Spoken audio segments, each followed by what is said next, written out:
Sahabat Muslim, ini dia jawaban trivia kuis seputar Islam. Istri Rasulullah yang merupakan keturunan Yahudi ialah Safiyah binti Huyai. Sahabat Muslim, di dunia ini tak ada pernikahan yang berjalan dengan mulus dan juga sempurna. Pastinya akan selalu ada ujian maupun cobaan di dalamnya. Namun itulah yang menguatkan satu sama lain, sehingga ikatan suami dan istri tersebut semakin kuat dan tak terpisahkan. Salah satu permasalahan yang sering menerpa biduk rumah tangga ialah permasalahan ekonomi. Terlebih di masa sekarang ini, di mana ekonomi masih belum pulih secara sempurna.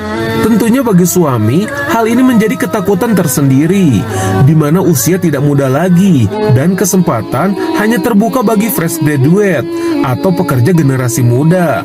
Padahal sejatinya, seorang suami atau ayah adalah pemberi nafkah bagi anak dan istrinya. Hal ini pun telah Allah cantumkan di dalam Al-Quran yang berbunyi sebagai berikut. Dan kewajiban ayah menanggung nafkah dan pakaian mereka dengan cara yang patut. Akan tetapi, jika seorang suami telah berusaha keras, namun penghasilan yang didapatnya tetap tidak mencukupi, tentu saja ini bukan sepenuhnya kesalahan suami atau ayah. Bisa jadi suami telah bekerja keras, namun tempatnya bekerja kurang menghargai kinerjanya. Selain faktor eksternal tadi, tentunya ada faktor yang tak kalah penting, yakni faktor istri sebagai orang yang dinafkahi, yang wajib selalu mendoakan sang suami ketika mencari nafkah. Selain itu, sikap istri kepada suami pun turut mempengaruhi rezeki yang didapatkan suami. Adapun sikap istri yang dapat membuat rezeki suami menjadi seret yang kami rangkum dari berbagai sumber ialah sebagai berikut. Yang pertama adalah istri yang tidak bersyukur atas rezeki yang didapatkan oleh suami. Alih-alih mengucapkan alhamdulillah, istri malah mengeluh uang yang diberikan suami tak sesuai harapan. Tentunya suami jadi tak semangat mencari uang lebih. Yang kedua, istri yang melarang suaminya memberikan uang pada ibunya. Meski sudah menikah, suami tetap harus berbakti pada ibunya. Selain doa istri, tentu saja doa ibu sangat berperan dalam kesuksesan karir seorang anak.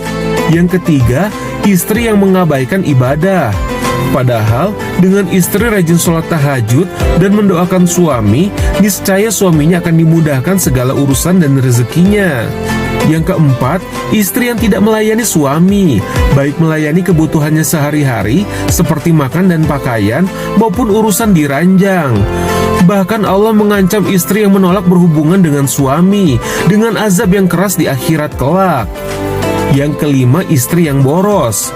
Sifat inilah yang paling berbahaya di antara semua sifat buruk, karena uang yang didapat langsung dihabiskan untuk hal yang tak terlalu penting.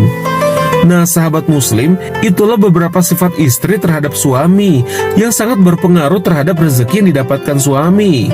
Lalu bagaimana jika karir istri lebih cemerlang dan mampu mencukupi segala kebutuhan rumah tangga, yang pada akhirnya suami harus mengalah dan memilih merawat anak-anaknya di rumah? Berikut penjelasannya. Alhamdulillah, ini ada pertanyaan menarik sekali. Ya, bagaimana sih kalau kita lihat hukumnya seorang wanita atau istri ya yang bekerja tetapi suaminya di rumah justru terbalik gitu ya. Nah, coba kita lihat dari sudut pandang agama itu seperti apa. Begini, intinya adalah Allah itu memberikan ketetapan kepada kita, menciptakan dengan khalaqa fasawa qaddara fahada. Ini dalam Al-Quran ya, surah Al-Alaq, bahwa Allah itu khalaqa menciptakan, fasawa menyempurnakan, qaddara menetapkan kadarnya, kemudian menyempurnakan, memberikan petunjuk ya, fahada memberikan petunjuk. Jadi khalaqa fasawa qaddara fahada, menciptakan, menyempurnakan, memberikan ketetapan dan memberikan petunjuk. Kalau seorang laki-laki diciptakan, disempurnakan, diberikan ketetapan, laki-laki itu ar-rijalu qawwamuna 'alan nisa. Jadi laki-laki itu adalah pemimpin bagi perempuan. Artinya apa? Artinya seorang pemimpin itu, ini fahada petunjuknya adalah dia harus memberikan kepemimpinannya, amanahnya seperti keamanan, kesejahteraan, memakmurkan, menjaga, melindungi dan lain-lain ya, sifat-sifat kepemimpinan. Nah, kemudian kalau wanita juga sama, khalaqa fasawa qaddara fahada. diciptakan, disempurnakan, diberikan ketetapan. Apa itu ketetapannya perempuan itu gitu ya. Kemudian ketetapan perempuan bagaimana dia menjaga kehormatan suaminya, merawat anak-anaknya, menjaga harta suaminya, menjaga rumah dan lain-lain kan begitu. Nah, jadi